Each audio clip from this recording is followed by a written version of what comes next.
and welcome to my channel. Today's question is, can I get a 9/11's truther real quick?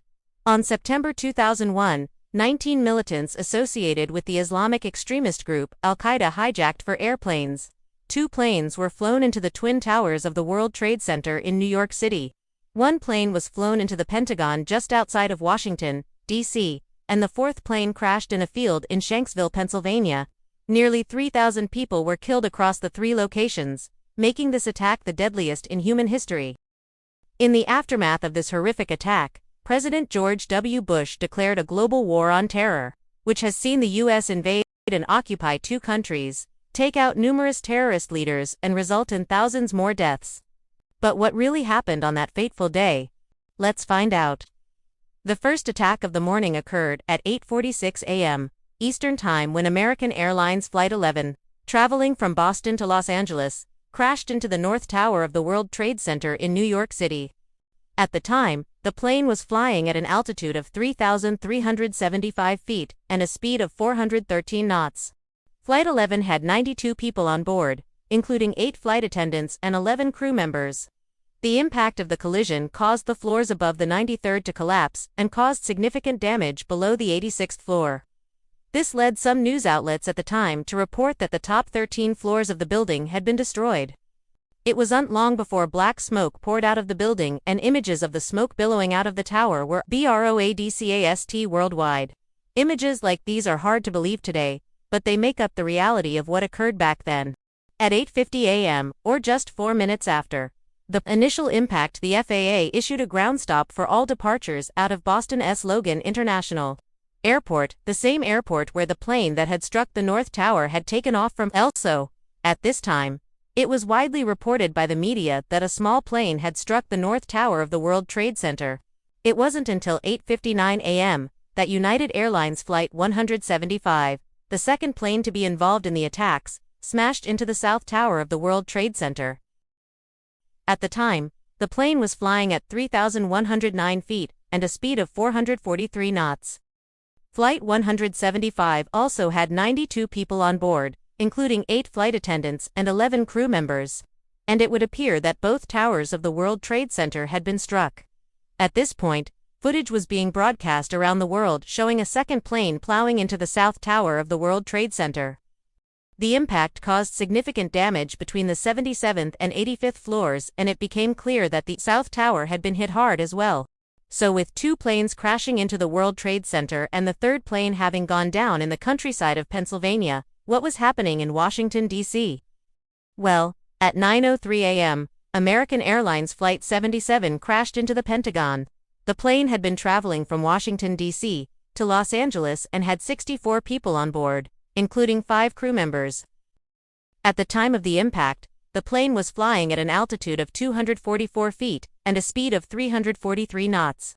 The impact caused the partial collapse of the west side of the Pentagon. But with all 3 planes down, the nation held its breath, waiting for the next shoe to drop. Where was the 4th plane and where would it land? At 9:33 a.m., United Airlines Flight 93, the 4th and final plane to be involved in the attacks, crashed into a field near Shanksville, Pennsylvania. The plane had been traveling from Newark, New Jersey, to San Francisco, California, and had 44 people on board, including 7 crew members. The plane was initially on a path that would have taken it over the U.S. Capitol building and the White House. So why did the plane crash in a field rather than over the nation's capital? Well, according to official reports, passengers and crew fought back against the hijackers, allowing the plane to remain airborne for nearly 2 hours after it had been seized. However, we will come back to the official account of events later on in the video. As the dust settled over New York City, firefighters rushed to the scene as the city's emergency services responded to the largest disaster in their history. By 9:59 a.m., both towers of the World Trade Center had collapsed, and the area surrounding the towers had also been completely devastated. A 3rd building was also lost during the collapse of the World Trade Center towers. At 10:03 a.m., the South Tower of the World Trade Center collapsed, and with it went the nearby 7 World Trade Center building. Of the nearly 3,000 people who lost their lives in the attacks, nearly 340 of them worked for Morgan Stanley, which had offices on the 9th through 11th floors of the South Tower. Approximately 60 of those working there survived. In Washington, D.C., the damage done to the Pentagon was far less severe. Just one American, a U.S. Army major, lost their life at the Pentagon. Overall, the main injuries coming from the incident were the result of smoke inhalation. But what about the passengers on board United Airlines Flight 93? Unfortunately, all 44 people on board lost their lives. So with the attacks now complete, what exactly happened on that fateful day? Well, according to official accounts provided by the 9/11's Commission report, all 4 planes were hijacked by 19 members of Al-Qaeda, including Osama bin Laden. The attackers boarded the planes as normal passengers, and once airborne, they seized control of the aircraft and forced the pilots to change course. While the official story has the terrorists seizing control of the planes and forcing the pilots to alter their flight paths, other sources claim that the planes were instead remotely controlled. For example, U.S. Air Force General Robert J. Dixon stated that he believed that someone or something was controlling the planes after takeoff. He says, "I looked at the turn rates and the way the airplanes were flown.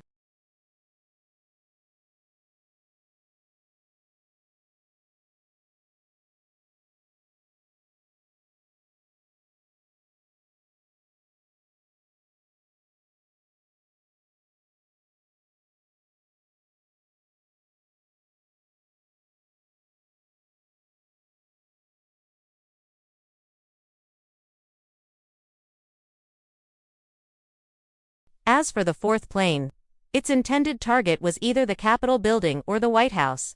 However, the passengers on board fought back against the hijackers and managed to land the plane in a field before it could reach its target. But what do conspiracy theorists say happened on 9/11? Well, according to some conspiracy theorists, the planes were shot down using missiles fired by the U.S. military. According to a poll conducted by ABC News in 2014, 18% of Americans believed that the 9/11 attacks were an inside job. With the number of Americans who believe that the 9/11 attacks were an inside job rising year after year. In the years since the 9/11 attacks, many people have come forward claiming to have evidence that the attacks were orchestrated by the U.S. government. For example, there are claims that explosives were planted in the World Trade Center and detonated using remote signals. There are also claims that the Pentagon was never struck by a plane, and that the damage was instead caused by demolition charges. Perhaps the most popular conspiracy theory is that the passengers on board United Airlines Flight 93 were actually killed by U.S. military forces. According to this theory, the U.S. military wanted to recover the bodies of the hijackers on board, so that they could identify them. So they shot down Flight 93 before it could reach its target. The official story claims that the passengers and crew fought back against the hijackers and caused the plane to crash. But conspiracy theorists claim that the hole in the side of the plane was made using C for explosives. For the most part, the U.S. government has dismissed the claims that it was behind the attacks, stating that they simply don't make sense. And when we look at some of the alternative theories, it's easy to see why. If the planes were shot down by the U.S. military, why were they allowed to continue on their route for so long? If the U.S. government wanted to recover the bodies of the hijackers, why not shoot them down closer to U.S. soil? The most compelling evidence that the U.S. government is behind the attacks comes in the form of eyewitness testimony, such as this clip of the moment that the South Tower was hit by United Airlines Flight 175. The clip shows the plane moving erratically before hitting the tower. Some say this erratic movement could be the result of missile fire. But without further evidence, it's impossible to know for sure. Some have argued that the eyewitness testimony is proof that the official story is false, while others have argued that it could easily be explained if the planes were being remotely controlled. So what really happened on 9/11? Well, we may never know for sure. But one thing is certain, nearly 3,000 people lost their lives. And our deepest sympathies are with the families and friends of those who were lost. What do you think really happened on 9/11? Let me know your thoughts in the comments below. As always, guys, thank you so much for watching. Here's another video you might find interesting. And remember, stay happy, healthy, and educated.